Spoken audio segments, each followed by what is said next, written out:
आइए अब हम प्रसंग में प्रवेश करेंगे। कार्यकर्ताओं से भी निवेदन है आना जाना सब बंद कर दे। आधे घंटे अब जो जहां है वहीं बैठाओ। भगवान वापस मथुरा गए, राजकाज के कार्यों को देख रहे हैं। भगवान के साथ मथुरा में रहते हैं उनके अतरंग सखा। अतरंग सखा माने बेस्ट फ्रेंड। भगवान के बेस्ट फ्रेंड कौन थे? सुदामा गुरुकुल के मित्र हैं। उद्धव भगवान के सबसे अच्छे मित्र थे उद्धव, और बिल्कुल भगवान जैसे रूप रंग नाक नक्शा चाल ढाल सब भगवान जैसा। यानी इतने एक जैसे दिखते कि अगर दूर से उद्धव जी चल के आ रहे हैं एक बार के लिए लगता श्री कृष्ण चल के आ रहे हैं। और ज्ञानी, बहुत ज्ञानी, देवताओं के गुरु बृहस्पति जी से विद्या प्राप्त की। बड़े बड़े ज्ञानियों में उद्धव जी का नाम आता है। एक कमी, वो ज्ञान से ऊपर कुछ नहीं समझते थे। उनके लिए ज्ञान सबसे ऊपर है। पर भगवान जानते हैं ज्ञान से ऊपर भी एक वस्तु है। क्या? प्रेम। फिर से कहूंगी, हमारे आपका प्रेम नहीं। हमारा आज किसी से, कल किसी और से, परसों किसी और से।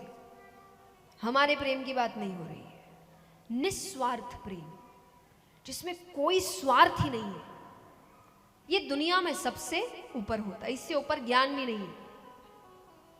तो भगवान को ये सिखाना है, पर भगवान को मौका नहीं मिल रहा। अब एक दिन भगवान राजकाज के कार्यों को जल्दी खत्म करके अपने कमरे में आ गए, क्योंकि भगवान के कमरे में एक बड़ी सी खिड़की है जिससे यमुना नदी का तट दिखता है। आज भगवान को ब्रज की बहुत याद आ रही है।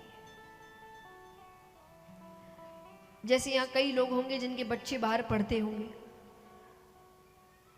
तो बच्चे माँ बाप को रोज ही याद करते हैं, माँ बाप बच्चों को रोज ही याद करते हैं। पर कुछ खास दिन होते हैं जिस दिन बहुत याद आती है, इतनी ज्यादा कि लगता है कि आज वो दिख जाए, आज मिल ले। भगवान के लिए आज वही दिन है। आज उनको ब्रज की इतनी याद आ रही है, तो वो खिड़की पे आके खड़े हो गए, क्योंकि यमुना नदी का तट दिख रहा है।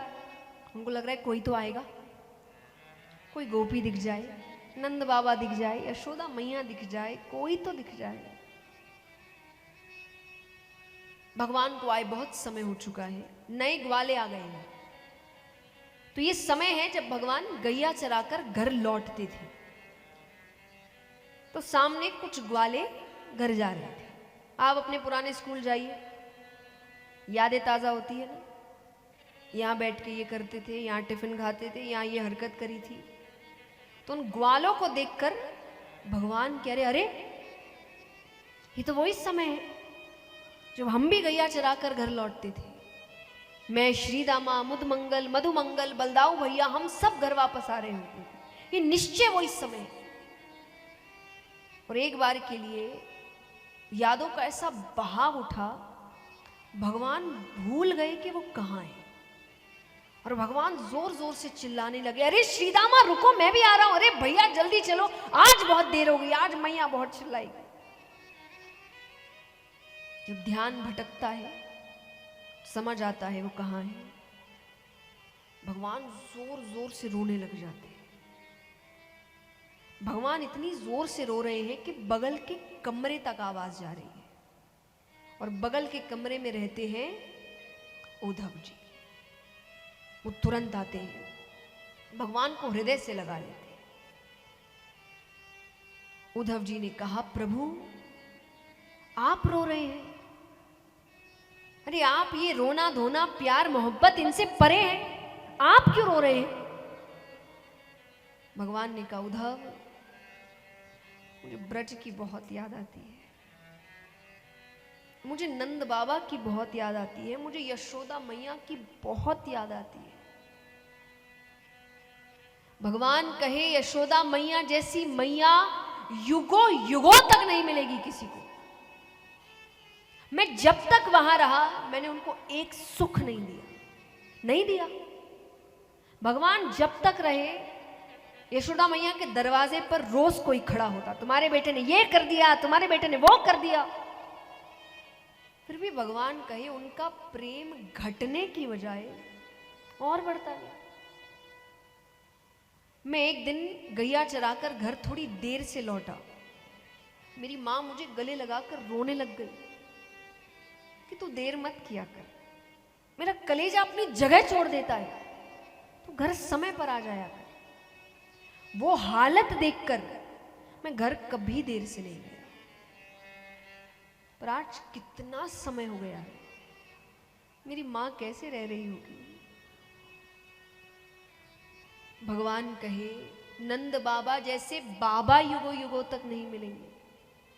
अरे मेरे बाबा जानबूझ के जूतियां नहीं पहनते थे, उनको पता था अब कृष्ण उनकी जूतियां सर पे लेकर आएगा और कहेगा बाबा आपने जूतियां नहीं पहनी, मैया बरजेगी।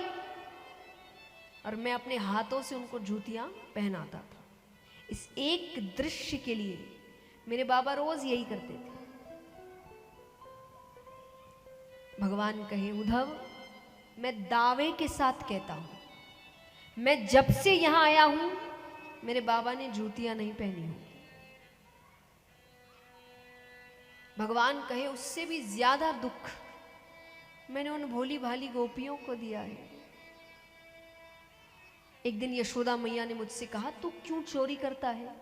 अरे वो गरीब है, वो जो दूध दही माखन बेचती है उससे जो पैसे आते हैं वो उससे ही भोजन करती है, तो उनकी मटकियां फोड़ देता है, वो क्या खाएंगे उस दिन।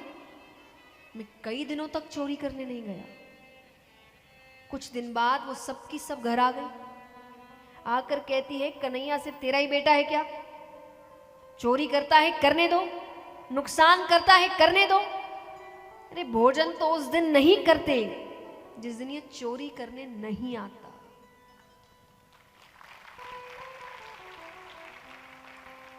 कि आज क्या गलती हो गई कि कन्हैया घर नहीं आया? भगवान कहे उससे भी ज्यादा दुख मैंने अपनी राधे को दिया है। भगवान कितनी देर तक राधे राधे राधे कहकर रोने लगे। आइए वहीं बैठ जाए, निवेदन है अभी एक बैठ जाओ।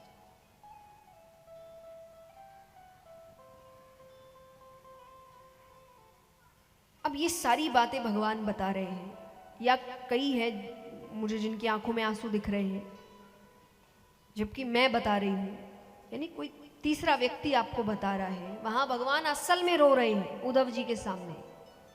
उद्धव जी में कोई असर नहीं, उल्टा भगवान से कहते हैं इसमें रोने की क्या बात है? आप उन अनपढ़ गवार ब्रजवासियों को ज्ञान से समझा सकते थे। अनपढ़ गवार, भगवान कहे तुमको कैसे पता वो अनपढ़ है? वो कहां गुरुकुल गए होंगे, उनका दूध दही ये बेचना काम है। भगवान कहे ऐसे तो मैं भी नहीं गया, एक वर्ष भी मैं गुरुकुल में नहीं पढ़ा हूं, एक वर्ष में कोई कितना सीख लेगा। उद्धव जी कहे प्रभु आप तो खुद ज्ञान है, ज्ञान की शुरुआत ही आपसे होती है। भगवान समझ गए जिस मौके के वो तलाश में थे वो मौका आज उन्हें मिल गया। भगवान कहे तुमने सही कहा, मैं समझा ना सका, तुम तो बड़े ज्ञानी हो। उद्धव तुम ब्रज जाओ, और ज्यादा नहीं, नंद बाबा यशोदा मैया और गोपियां बस इनको ज्ञान से समझाओ कि रोना धोना छोड़ो, ज्ञान मार्ग पर चलो। उनको अपने ज्ञान पे भरोसा है। उन्होंने कहा ठीक है, पर जाने से पहले भगवान ने उनको अपने कपड़े दिए, वस्त्र दिए, पीतांबर दिया, कुंडल दिया, मुकुट दिया, मालाएं दी। उद्धव जी का इन सब की क्या जरूरत? नहीं बोले इनके बिना बात करना तो दूर, कोई तुम्हें देखेगा भी नहीं।